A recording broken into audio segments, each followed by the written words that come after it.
नमस्कार बच्चों। आज हम कक्षा 10वीं का पाठ तंतारा वामीरो कथा करेंगे। इसके लेखक हैं लीलाधर मंडलोई। तंतारा तंतारा एक सुंदर और शक्तिशाली युवक था। निकोबारी उसे बेहद प्रेम करते थे। तंतारा एक नेक और मददगार व्यक्ति था। सदैव दूसरों की सहायता के लिए तत्पर रहता था। पारंपरिक पोशाक के साथ वह अपनी कमर में सदैव एक लकड़ी की तलवार बांधे रखता। लोगों का मत था कि उस तलवार में अद्भुत दैवीय शक्ति थी। तंतारा अपनी तलवार को कभी स्वयं से अलग न होने देता, उसका दूसरों के सामने उपयोग भी ना करता। तंतारा वामीरो। एक शाम तंतारा समुद्र के किनारे बालू पर बैठा सूर्यास्त को निहार रहा था। तभी उसे एक मधुर श्रृंगार गीत सुनाई दिया।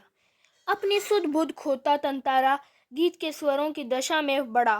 वो वहां एक सुंदर युवती दिखी। अजनबी तंतारा को अपने सामने देख हड़बड़ाहट में वह गाना भूल गई, परंतु उसमें एक कोमल भावना का संचार हुआ।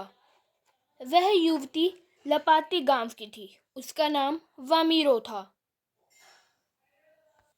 तंतारा की याचना। वामीरो घर पहुंचकर बेचैन थी। उसकी कल्पना में तंतारा वैसा ही था जैसा वह अपने जीवन साथी में खोजती थी, परंतु किसी अन्य गांव के युवक से संबंध परंपरा के विपरीत था। इधर तंतारा भी रोमांचित था। शाम से काफी पहले ही वह वामीरो की प्रतीक्षा में समुद्र तट पर पहुंच जाता था। दोनों एकटक एक दूसरे को निहारते रहते थे। फिर अचानक वामीरो को अपने घर की तरफ दौड़ना पड़ता। पशु पर्व आयोजन। कुछ समय बाद गांव में पशु पर्व का आयोजन हुआ। तंतारा भी वहां मौजूद था। वह वामीरो को खोज रहा था। नारियल के एक पेड़ के पीछे उसे वामीरो दिखी, जो उसे देखकर फूट फूट कर रोने लगी। तभी उसकी माँ वहां आ गई और उसने तंतारा को अपमानित किया। तंतारा को बहुत क्रोध आया और उसने अपनी असहायता पर खीज हुई। वामीरो को का दुख उससे और दुखी कर रहा था। तंतारा का क्रोध। तंतारा ने अपनी तलवार निकाली और धरती में घोंप दी और उसे खींचने लगा। वह एक गड़गड़ाहट के साथ धरती फटने लगी। द्वीप के दो टुकड़े हो गए। एक ओर तंतारा था और दूसरी ओर वामीरो थी। तंतारा की तरफ का द्वीप समुद्र में धंसने लगा। तंतारा का क्या हुआ यह कोई नहीं जानता। इधर वामीरो भी पागलों की तरह तंतारा को खोजती रहती। उसका भी कोई सुराग नहीं मिला। इस घटना के बाद निकोबारी दूसरे गांव में भी व्यवहारिक संबंध करने लगे। तब से तंतारा वामीरो की प्रेम कहानी घर घर सुनाई जाती है।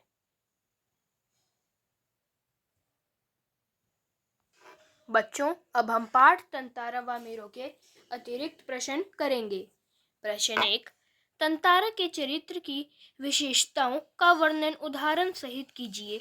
पशु पर्व के पश्चात कौन सी घटना घटी, बताइए। उत्तर। निकोबार के लोग तंतारा को पसंद करते थे। तंतारा एक नेक और मददगार व्यक्ति था। वह सदैव दूसरों की सहायता करने के लिए तत्पर रहता था। वह अपने गांव वालों की ही नहीं अपितु पूरे द्वीप वासियों की सेवा करना अपना परम कर्तव्य समझता था। जब भी मुसीबत में लोग उसे याद करते, वह तुरंत वहां पहुंच जाता था। तंतारा की तलवार। वह अपनी कमर पर सदैव एक लकड़ी की तलवार बांधे रहता। लोगों का मत था, बावजूद लकड़ी के होने पर उस तलवार में अद्भुत दैवीय शक्ति थी। तंतारा अपनी तलवार को कभी अलग न होने देता। उसका दूसरों के सामने सामने उपयोग भी न करता था, किंतु उसके चर्चित साहसिक कारनामों के कारण लोग बाग तलवार में अद्भुत शक्ति का होना मानते थे। प्रश्न 3। तंतारा एक नेक व्यक्ति था। तंतारा भला मानस था। वह सदैव दूसरों की मदद करने के लिए तत्पर रहता था। वह सुंदर और सुशील व्यक्ति था। सभी गांव वाले उसका आदर भी करते थे। तंतारा एक मददगार व्यक्ति था, सदैव दूसरों की सहायता के लिए तत्पर रहता था, अपने गांव वालों की नहीं अपितु समूचे द्वीपवासियों की सेवा करना अपना परम कर्तव्य समझता था। जब तंतारा पशु पर्व में वामीरों को ढूंढ रहा था, तब वामीरो नारियल के पेड़ के पीछे रो रही थी। तभी वामीरों की माँ भी वहां आ गई। कुछ समय पश्चात सभी गांव वाले भी वहां आ गए। तंतारा को वामीरों की माँ बुरा भला कहने लगी। यह तंतारा के लिए असहनीय था। उसने अपने क्रोध को शांत करने के लिए अपनी तलवार धरती में घोंप दी और उसे खींचने लगा। धरती में एक हड़बड़ाहट हुई और वह फटने लगी। एक तरफ तंतारा था, दूसरी तरफ वामीरो। तंतारा की किसी तरह मृत्यु हुई। वामीरो भी तंतारा को खोजते हुए मर गई। उसके बाद से उस रूढ़िवादी कहानी अथवा प्रथा को बदल दिया गया। बच्चों, अब हम पाठ तंतारा वामीरो के कुछ मुहावरे करेंगे।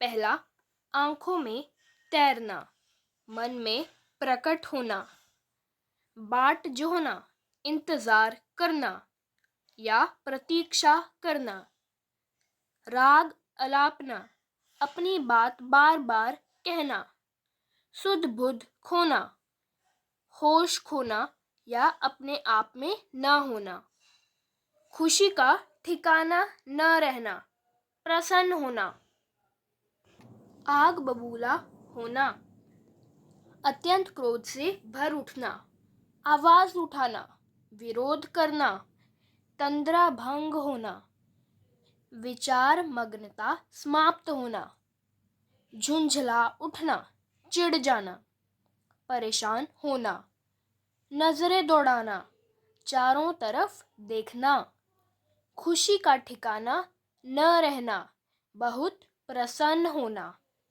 इधर उधर दृष्टि दौड़ाना, चारों तरफ देखना, ठिठक जाना, एकाएक रुक जाना, एकटक निहारना, मोहित होकर लगातार देखना, भांप लेना, समझ लेना, फूट फूट कर रोना, जोर जोर से रोना।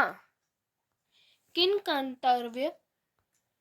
कर्तव्य विमूढ़ होना, दुविधा में होना, क्रोध में उफन उठना, भयंकर क्रोधित होना, कदम उठाना, आगे बढ़ना, राह न सूझना, उपाय ना मिलना, होश आना, सोच समझ आना, पकड़ ढीली पड़ना, नियंत्रण समाप्त होना, सुराग न मिल सकना, कुछ प्रमाण न मिलना। धन्यवाद बच्चों।